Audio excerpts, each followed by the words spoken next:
अहाना को मिला कला का बेस्ट अवार्ड। दुर्गा देवी का सर हुआ गर्व से ऊंचा। बड़े घर की छोटी बहू के आज के विशेष एपिसोड में अहाना के जीवन का वह अध्याय शुरू हुआ जिसने न केवल उसके परिवार की किस्मत बदली बल्कि समाज के सामने सफलता और संघर्ष की एक अनूठी मिसाल पेश की। अहाना, जो अब तक अपने ऑफिस की राजनीति और घर की चुनौतियों से जूझ रही थी, आज एक ऐसी वैश्विक पहचान बनने की कगार पर थी जिसकी कल्पना किसी ने नहीं की थी। कहानी की शुरुआत लंदन के उस आलीशान कन्वेंशन सेंटर से होती है जहां दुनिया भर के दिग्गज कलाकार और उद्यमी जुटे थे। लेकिन इस अंतर्राष्ट्रीय मंच तक पहुंचने का अहाना का सफर कांटों भरा रहा। लंदन रवाना होने से ठीक 2 दिन पहले अहाना के सामने एक ऐसी चुनौती आई जिसने उसे हिलाकर रख दिया। रूपा की रिश्तेदार और बिजनेस टाइकून शालिनी ने अहाना के बढ़ते प्रभाव को रोकने के लिए एक खतरनाक साजिश रची थी।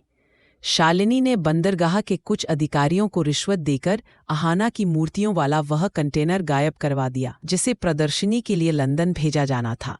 जब अहाना को ये खबर मिली कि उसका पूरा शिपमेंट बंदरगाह से लापता है तो उसके पैरों तले जमीन खिसक गई। रोहित सर भी इस खबर से परेशान हो गए क्योंकि ये सिर्फ अहाना का नुकसान नहीं था बल्कि अंतर्राष्ट्रीय स्तर पर भारत के विभाग की प्रतिष्ठा का सवाल था।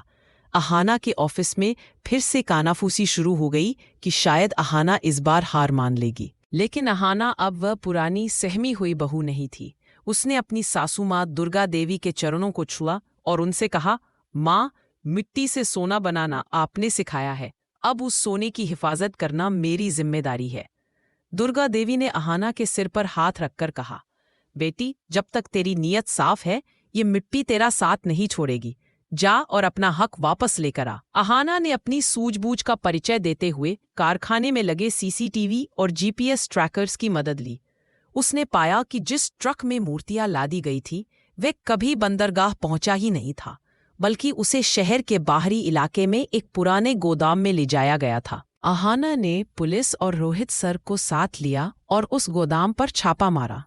वहां न केवल अहाना की कीमती मूर्तियां बरामद हुई बल्कि शालिनी के कुछ आदमी भी पकड़े गए जिन्होंने कबूल किया कि यह सब अहाना को बर्बाद करने के लिए किया गया था। रोहित सर अहाना की इस जासूसी और बहादुरी को देखकर दंग रह गए। उन्होंने तुरंत शालिनी के खिलाफ वारंट जारी करवाया। समय बहुत कम था। अहाना ने रातों रात विशेष अनुमति लेकर उन मूर्तियों को एयर कार्गो के जरिए लंदन भिजवाया। जब अहाना लंदन के उस भव्य मंच पर पहुंची तो उसकी सादगी और आत्मविश्वास ने सबका ध्यान खींच लिया। लंदन की उस प्रदर्शनी में जहां मशीन से बनी चमक धमक वाली चीजें रखी थीं, वहां अहाना की मिट्टी की महक वाली हस्तशिल्प मूर्तियों ने जादू कर दिया। अहाना ने मंच पर जाकर अंग्रेजी में नहीं बल्कि गर्व से अपनी मातृभाषा में भाषण दिया जिसका अनुवाद वहां की स्क्रीन पर चल रहा था। उसने कहा, ये सिर्फ मूर्तियां नहीं हैं, ये मेरे देश की मिट्टी की खुशबू है, मेरी सासू माँ के हाथों का आशीर्वाद है और उन सैकड़ों महिलाओं का पसीना है जो समाज की बेड़ियों को तोड़कर आज अपने पैरों पर खड़ी है। जब अहाना ने उन मूर्तियों के पीछे की कहानी सुनाई कि कैसे एक छोटे से घर के कोने से शुरू हुआ ये सफर आज यहाँ तक पहुंचा है, तो पूरा हॉल तालियों की गड़गड़ाहट से गूंज उठा। विदेशी कला समीक्षकों ने अहाना की मूर्तियों को सोल ऑफ इंडिया, भारत की आत्मा का खिताब दिया।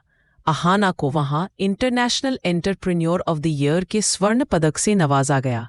जब वहां मंच पर वह पदक लेने उठी तो उसकी आंखों में वे सारे मंजर तैर गए जब उसे घर में ताने मिलते थे, जब ऑफिस में उसे फंसाने की कोशिश की गई थी और जब रोहित सर ने उसे निकालने की बात कही थी।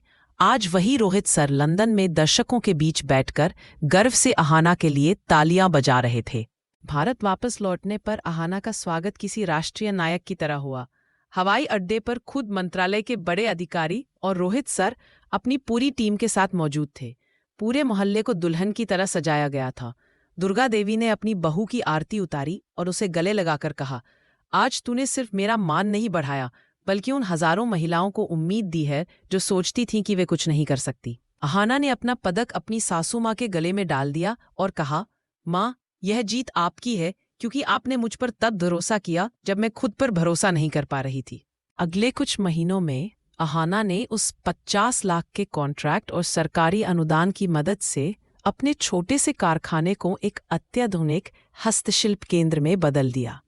अब वहां सिर्फ मूर्तियां ही नहीं बनती थीं, बल्कि वहां एक ट्रेनिंग सेंटर भी खोला गया जहां गरीब और बेसहारा महिलाओं को मुफ्त में मिट्टी की कला सिखाई जाती थी। अहाना ने यह सुनिश्चित किया कि हर महिला को उसके काम का सही दाम मिले और उनके बच्चों के लिए शिक्षा का प्रबंध हो।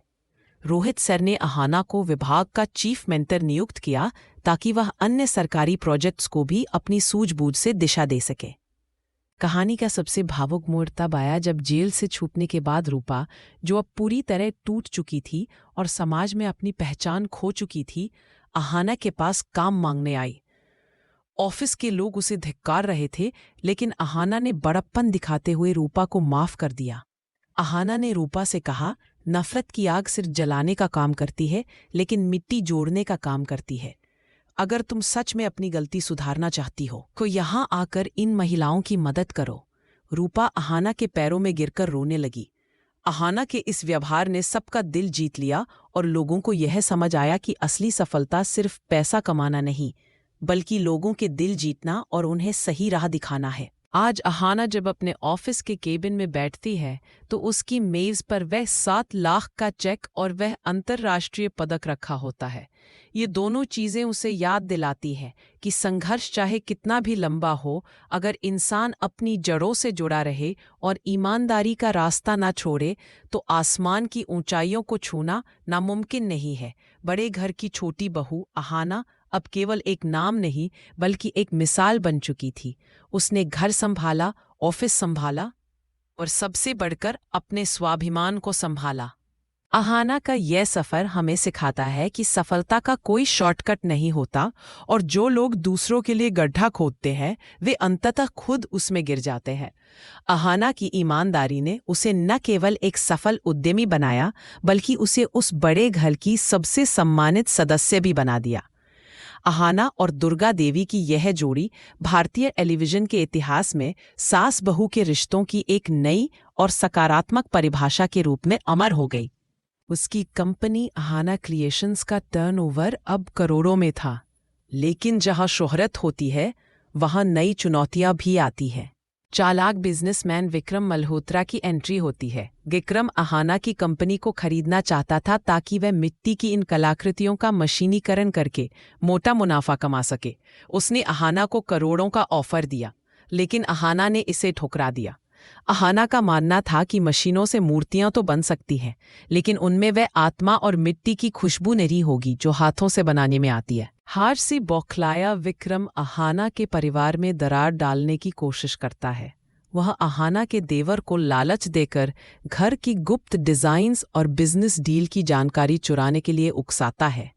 घर में अविश्वास का माहौल पैदा हो जाता है। एक तरफ अहाना को अपने बिजनेस साम्राज्य को बचाना था और दूसरी तरफ अपने बिखरते परिवार को। तभी अहाना को पता चलता है कि विक्रम मल्होत्रा ने सरकारी जमीन पर अवैध कब्जा करके अपनी फैक्ट्री बनाई है। अहाना अपनी पुरानी फाइलों और रोहित सर की मदद से विक्रम के काले कारनामों का कच्चा चिट्ठा तैयार करती है। एक प्रेस कॉन्फ्रेंस के दौरान, जहां विक्रम अहाना को नीचा दिखाने की कोशिश कर रहा था, अहाना वहां पहुंचकर उसकी असलियत सबके सामने ला देती है। विक्रम को गिरफ्तार कर लिया जाता है और अहाना न केवल अपना बिजनेस बचाती है, बल्कि अपने देवर को भी सही राह दिखाती है। अंत में अहाना को भारत के पुरस्कार से सम्मानित किया जाता है। जब वह मंच पर अपना पुरस्कार लेने जाती है तो उसके साथ उसकी सासू माँ दुर्गा देवी और पूरा परिवार होता है। अहाना ने यह साबित कर दिया कि सफलता का असली स्वाद अपनों के साथ ही आता है।